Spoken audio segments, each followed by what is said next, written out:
Getting your offer accepted is not the end of the home buying process. If you're not careful, that dream home can quickly become a missed opportunity. Hi, I'm 𝙁𝙤𝙗𝙗𝙗𝙗 with 𝙀𝙬𝙍𝙖𝙯 Realty, and I'm about to save you from losing out on your dream home.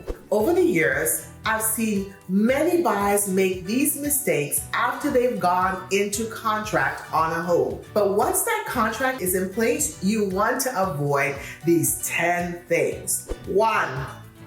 Don't change jobs, become self-employed, or quit your job. Number 2, don't buy a car, van, truck. You may end up living in it. 3, don't use any charge cards or let your accounts fall behind. 4, don't spend any money you've set aside for closing. 5, don't admit any debts or liabilities from your loan application. 6, don't buy any furniture even if the payment is deferred until closing. 7, don't allow any additional inquiries on your credit except for insurance purposes. 8, don't make any large deposits or take out any large deposits without first checking with your lender or agent. And 9, don't change bank accounts. And 10, don't co-sign on a loan with anyone, not for a car, not for a house, no, anything, no matter, and be sure to tell your lender if you've already co-signed for anyone,